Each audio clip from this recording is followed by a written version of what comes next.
Breaking news. ముస్సోరిలో విషాద ఘటన చోటు చేసుకుంది. విశాఖపట్నానికి చెందిన 27 ఏళ్ల software engineer P Radha Gayatri అనుమానాస్పద పరిస్థితుల్లో మృతి చెందారు. హోంస్టే గదిలో అపస్మారక స్థితిలో కనిపించిన ఆమె మృతిపై పోలీసులు కేసు నమోదు చేసి దర్యాప్తు చేస్తున్నారు.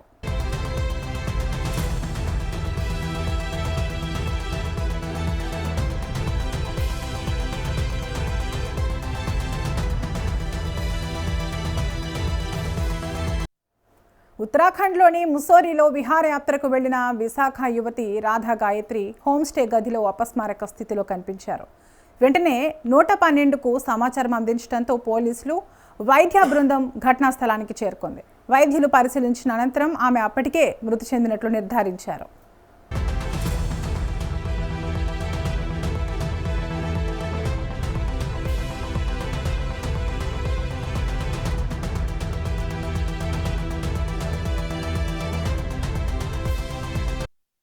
రాధా గాయత్రి తన భర్తతో కలిసి జూన్ 14 రాత్రి ఆ హోంస్టేలో బస చేశారు. నిద్రపోయే ముందు ఇద్దరూ మద్యం సేవించినట్లు భర్త పోలీసులకు తెలిపారు. తెల్లవారుజామున ఆమె స్పందించకపోవడంతో అతను గమనించి వెంటనే సహాయం కోరాడు. పోలీసుల సమాచారం ప్రకారం మృతదేహంపై బాహ్య గాయాల గుర్తులు లేవు. అయితే ముక్కు నుంచి రక్తస్రావం కనిపించడంతో అనుమానాలు వ్యక్తమవుతున్నాయి. అసంకల్పిత శారీరక లక్షణాలు కూడా ఉన్నట్లు అధికారులు తెలిపారు. మరణానికి గల కారణం ఇంకా స్పష్టంగా లేదు.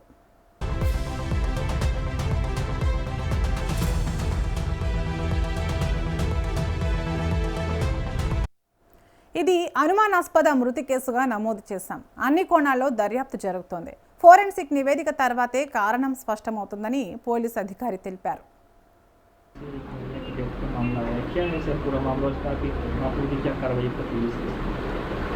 देखिए, इसमें मसूरी में एक मामला है। 112 पर सूचना आई थी। ये धनौल्टी मार्ग पर टिप्परी करके एक जगह है जहाँ पर ये होम स्टे में एक कपल ठहरा हुआ था। इनकी शादी 7 महीने पहले हुई थी और ये लोग घूमने आए थे। तो सुबह जब सूचना आई 10 बजे कि भाई यहाँ पर एक महिला जो है थोड़ा सा बेसुध अवस्था में पड़ी हुई है, इसके पति ने ही बताया।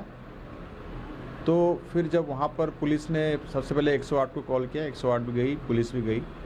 तो 108 वालों ने बताया कि ये जो है महिला के वाइटल ऑर्गन्स काम नहीं कर रहे हैं और उन्होंने बताया कि ये इसकी मृत्यु हो चुकी है। उसके बाद फिर पूरे जो होम स्टे था उसको जो रूम था उसको प्रिजर्व किया गया और फॉरेंसिक टीम को बुला के सारे जो भी वहाँ पर चीज़ें थी, एविडेंसेस थे, वो कलेक्ट कर लिए गए थे। और आज इस महिला का पोस्टमार्टम भी हो गया है। दोनों के परिजन आ गए हैं यहाँ पर और उन्होंने जो महिला के जो परिजन हैं उन्होंने ये बोला है कि भाई इसकी जांच कर ली जाए कि मृत्यु का कारण क्या था। और उसके लिए पुलिस ने पहले ही कार्रवाई कर ली है और पुलिस ने इसका जो डॉक्टर के पैनल के द्वारा पोस्टमार्टम कराया गया है, उसकी वीडियोग्राफी भी कराई गई है। तो जो भी तथ्य सामने आएंगे उसके बाद अग्रिम कार्रवाई की जाएगी। ఫోరెన్సిక్ బృందం సంఘటన స్థలాన్ని పరిశీలించి ఆధారాలు సేకరించింది. మృతదేహం పోస్ట్ మార్టం అనంతరం అంతర్గత అవయవాలను పరీక్షలకు పంపించారు. ఈ దంపతులు ఇటీవలే వివాహం చేసుకున్నారని, ఇద్దరు ఐటీ రంగంలో ఉద్యోగులు అని సమాచారం. కుటుంబ స్వస్థలం విశాఖపట్నంగా గుర్తించారు. ప్రస్తుతం ఈ కేసు మిస్టరీగా కొనసాగుతుంది. ఫోరెన్సిక్ నివేదికలు వచ్చిన తర్వాతే అసలు నిజాలు వెలుగులోకి రానున్నాయి.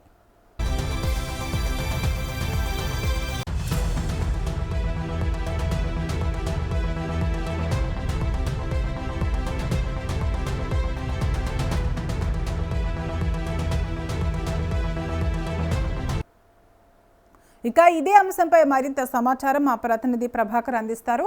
ప్రభాకర్, విశాఖ టెకి రాధా గాయత్రి మృతి కేసుపై అప్డేట్స్ ఏంటి? తరంగిణి, ముస్సోరిలో విషాద ఘటన చోటు చేసుకుందని చెప్పుకోవచ్చు. విశాఖపట్నానికి చెందినటువంటి 27 ఏళ్ల సాఫ్ట్వేర్ ఇంజనీర్గా పనిచేస్తున్నటువంటి రాధా గాయత్రి అనుమానాస్పద పరిస్థితుల్లో మృతి చెందారనే దాని మీద మనకు వార్త అయితే అంతా ఉంది. అయితే హోమ్ స్టే గదిలో అపస్మారక స్థితిలో కనిపించినటువంటి ఆమె మృతిపై పోలీసులు కొత్త కేసు నమోదు చేసి దర్యాప్తు చేస్తున్నటువంటి పరిస్థితి కనిపిస్తూ ఉంది. అయితే ఉత్తరాఖండ్లోని ముస్సోర్లో విహారయాత్రకు వెళ్ళినట్టుగా తెలుస్తూ ఉంది ఇద్దరు భార్యాభర్తలు. అయితే రాధా గాయత్రి హోమ్ స్టే గదిలో అపస్మారక స్థితిలో కనిపించడం కొంత ఎవరు చేసే ఏమై ఉంటుందనే దాని మీద కూడా కొంత ఉత్కంఠగా మారిందని చెప్పుకోవచ్చు. ఈ సంఘటనకి సంబంధించి కూడా భర్త ఎవరైతే ఉంటారో తనకు సంబంధించి 112కి సమాచారం అందించడంతో పోలీసులు వైద్య బృందం ఘటనా స్థలానికి చేరుకొని వైద్య పరీక్షలు కూడా చేసే ప్రయత్నాలు చేశారు. కానీ అప్పటికే తను మృతి చెందినట్లుగా వైద్యులు నిర్ధారించినట్టుగా తెలుస్తూ ఉంది. అయితే రాధా గాయత్రి తన భర్తతో కలిసి జూన్ 14 రాత్రి ఆ హోటల్లో స్టే చేసినటువంటి పరిస్థితి కనిపించింది. అయితే నిద్రపోయేటటువంటి ముందు ఇద్దరు కొంత మద్యం సేవించినట్లుగా భర్త పోలీసులకి తెలిపారని అయితే వార్త వినిపిస్తూ ఉంది. తెల్లవారుజామున ఆమె స్పందించకపోవడంతో అతను గమనించి వెంటనే సహాయం కోరాననేది పోలీసులకి తన వర్షం చెప్తున్నటువంటి పరిస్థితి కనిపిస్తూ ఉంది. ఇట్లాంటి ఘటనలు చాలా చూసాము. హనీమూన్ అని చెప్పి, లేకపోతే విహారయాత్రలు అని చెప్పి, ఇట్లా భార్యాభర్తలు వెళ్ళే ప్రయాణాలు చూసాము. వెళ్ళినటువంటి నేపథ్యంలో ఇట్లాంటి ఘటనలు చోటు చేసుకుంటున్నటువంటి పరిస్థితి కనిపిస్తూ ఉంది తరంగిణి. అయితే పోలీసుల సమాచారం ప్రకారం మృతదేహంపై బాహ్య గాయాలకు సంబంధించినటువంటి గుర్తులు ఏం లేవంటూ కూడా, అయితే ముక్కు నుంచి కొంత స్రావం కనిపించడంతో అనుమానాలు వ్యక్తమవుతున్నాయన్న దాని మీద ఈ ఘటన మీద వార్త వినిపిస్తూ ఉంది. అయితే అసంకల్పిత శారీరక లక్షణాలు కూడా ఉన్నట్లుగా అధికారులు తెలిపారు. అంటే ఏదైనా లైంగిక సెక్సువల్ హెరాస్మెంట్ ఏదైనా ఉండే అవకాశం ఉన్నట్టుగా కొంతమంది దీని మీద నిపుణులు మాట్లాడుతూ ఉన్నారు ఈ వార్తకు సంబంధించి కూడా. అయితే మరణానికి గల కారణాలు మాత్రం ఇంకా స్పష్టం కాలేదు తరంగిణి. ఇదంతా కూడా కొంత మొత్తం విశాఖపట్నం అంతా కూడా ఈ వార్త చర్చనీయాంశంగా మారింది. ఆ ఇద్దరు భార్యాభర్తలకు సంబంధించి కూడా ఒక్కసారి డీటెయిల్లోకి వెళ్తే, వారు రీసెంట్గానే వివాహం చేసుకున్నారనే వార్త అంతా ఉంది. ఎంతో అన్యోన్యంగా ఉండేది వారంతా కూడా, ప్రేమ వివాహం అంటూ కూడా తెలుస్తూ ఉన్నది. సో మరి ఇలాంటి అంటే ఆ రూమ్లోకి ఎవరైనా వచ్చి ఏదైనా చేశారా, అగత్యానికి ఏదైనా పాల్పడ్డారా, లేకపోతే మరి భర్తే చేశారా, లేకపోతే వీరిద్దరే వెళ్ళారా, లేకపోతే వీరితో పాటు ఇంకెవరైనా వచ్చిన వాళ్ళు ఏదైనా చేసి ఉంటారా అనే దాని మీద కూడా చాలా కోణాల్లో పోలీసులు దర్యాప్తు చేస్తున్న పరిస్థితి కనిపిస్తూ ఉంది. ప్రస్తుతానికైతే గాయత్రి వాళ్ళ హస్బెండ్ని అదుపులోకి తీసుకున్నారు పోలీసులు. విచారణ కొనసాగుతుంది.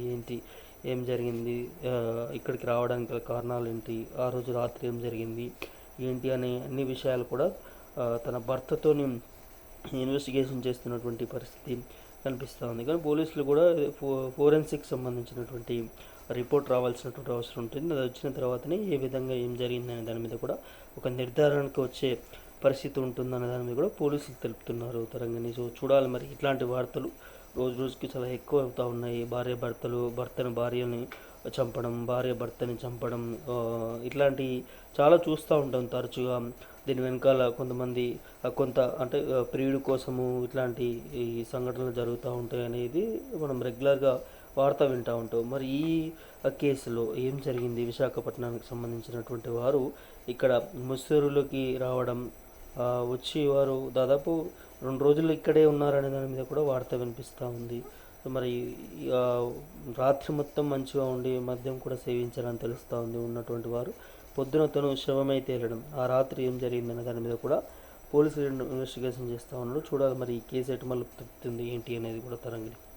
అయితే ప్రభాకర్, మా అల్లుడే చంపాడని రాధా గాయత్రి తల్లిదండ్రులు ఆరోపిస్తున్నట్లు తెలుస్తుంది. అంటే రాధా గాయత్రి వారి తల్లిదండ్రులతో మా మధ్య గొడవలు జరుగుతున్నాయి, నా భర్త వేధిస్తున్నాడు అని ఏదైనా వారితో షేర్ చేసుకున్నట్లుగా సమాచారం ఉందా? దీన్ని ఎలా చూడాలి?